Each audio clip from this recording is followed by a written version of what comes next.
Bapak Presiden, Bapak Sekretaris Jenderal Perserikatan Bangsa-Bangsa, Sekretaris Jenderal Liga Negara-Negara Arab Sekutu, Asisten Sekretaris Jenderal Hak Asasi Manusia, delegasi yang terhormat, yang mulia,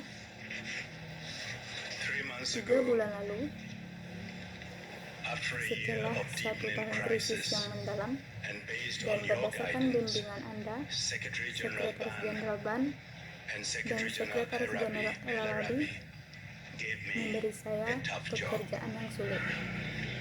Mereka meminta saya untuk memimpin upaya bersatu atas nama Perserikatan Bangsa-Bangsa dan Liga Arab untuk menghentikan kekerasan dan pembunuhan di Syria dan meluncurkan proses politik untuk transisi yang memenuhi aspirasi sah rakyat Syria. Hari ini, terlepas dari penerimaan rencana 6 poin dan pengarahan misi berani pengamat PBB ke Syria, saya harus jujur dan menegaskan bahwa rencana tersebut tidak dilaksanakan. Bapak Presiden, izinkan saya berhenti sejenak di sini dan mengungkapkan kengerian dan kecaman saya atas fakta bahwa pembatasan baru terhadap puluhan warga sipil, termasuk anak-anak dan wanita, setelah dilakukan kemarin di Al-Qubayt, sebelah barat Hama. Hati saya untuk para korban dan keluarga mereka.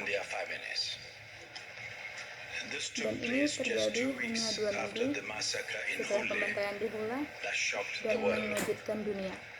Dan mereka yang bertanggung jawab untuk melakukan kejahatan ini harus dimintai pertanggungjawaban. Kita tidak bisa membiarkan pembunuhan massal menjadi bagian dari kenyataan hari-hari di Suriah. Seperti yang telah dijelaskan dengan jelas oleh Sekretaris Jenderal, krisis sedang meningkat. Kekerasan semakin parah. Pelanggaran terus berlanjut. Negara ini menjadi lebih terpolarisasi dan lebih radikal. Dan tetangga dekat Suriah semakin khawatir tentang ancaman limpahan. 9 hari yang lalu, saya bertemu Presiden Assad di Damaskus. Saya mengatakan kepadanya bahwa rencana 6 poin tidak dilaksanakan sebagaimana mestinya. Saya sangat mendesaknya untuk mengambil langkah berani dan terlihat sekarang secara radikal mengubah postur militernya dan menghormati komitmennya terhadap rencana 6 poin. Saya mendesaknya untuk membuat keputusan strategis untuk mengubah jalannya. Saya juga menjelaskan bahwa pemerintahnya harus bekerja dengan upaya mediasi saya atas nama kedua organisasi yang saya wakili.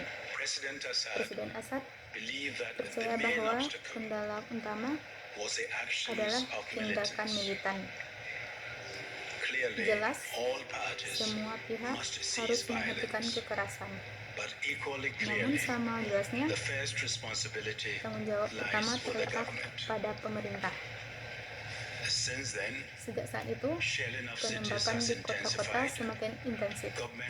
Milisi yang didukung pemerintah tampaknya memiliki kendali bebas dengan konsekuensi yang mengerikan.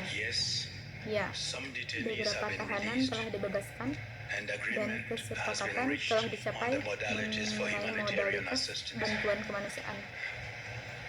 Tapi jamnya menuntut lebih banyak lagi. Dan Presiden Assad belum menunjukkan perubahan arah dalam pidatonya baru-baru ini di Majelis Nasional. Terlepas dari ketakutan dan kekerasan, masyarakat biasa terus menyuarakan protesnya di sepanjang jalan. Kelompok oposisi bersenjata telah menyatakan bahwa mereka tidak melihat alasan untuk menghormati penghentian permusuhan. Mereka telah mengintensifkan serangan mereka yang tidak akan melayani kepentingan rakyat Suriah. dan situasinya menjadi lebih kompleks dan mematikan dengan serangkaian pemboman. Beberapa di antaranya menunjukkan adanya aktor ketiga. Jika keadaan tidak berubah, di masa yang akan datang kemungkinan akan ada salah satu penindakan brutal, pembantaian, kekerasan sekretarian, dan bahkan perang saudara habis-habisan. Semua warga Suriah akan kalah. Ketika saya bergabung dengan pertemuan para menteri Liga Arab di Doha pada tanggal 2 Juni, banyak yang mengungkapkan rasa frustasi dan kemarahan mereka pada situasi tersebut. Mereka juga menawarkan ide-ide konkret tentang bagaimana meningkatkan tekanan untuk kepatuhan. Jelas, waktunya telah tiba untuk menentukan apa lagi yang bisa dilakukan untuk mengamankan implementasi rencana dan atau opsi lain apa yang ada untuk mengatasi krisis. Ini adalah kepentingan bersama Anda dan tanggung jawab bersama kita untuk bertindak cepat. Prosesnya tidak bisa terbuka. Semakin lama kita menunggu, semakin radikal dan terpolarisasi situasinya, dan semakin sulit untuk membentuk penyelesaian politik. Komunitas internasional telah bersatu, tetapi sekarang harus membawa persatuan itu ke tingkat yang baru. Kita harus menemukan kemauan dan landasan bersama untuk bertindak dan bertindak sebagai satu kesatuan. Tindakan atau intervensi individu tidak akan menyelesaikan krisis. Karena kami menuntut kepatuhan terhadap hukum internasional dan rencana 6 poin, harus dijelaskan bahwa akan ada konsekuensi jika kepatuhan tidak datang. Kita juga harus memetakan arah yang lebih jelas untuk transisi damai jika kita ingin membantu pemerintah dan oposisi, serta masyarakat Suriah untuk membantu menyelesaikan krisis.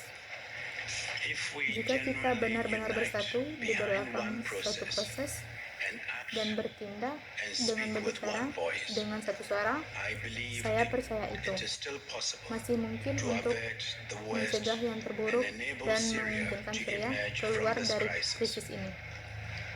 Saya akan berusaha keras, dan saya tahu Sekretaris Jenderal Ban dan El Arabi juga. Tapi demi rakyat Suriah yang hidup dalam mimpi buruk ini, komunitas internasional harus bersatu dan bertindak sebagai satu kesatuan. Terima kasih.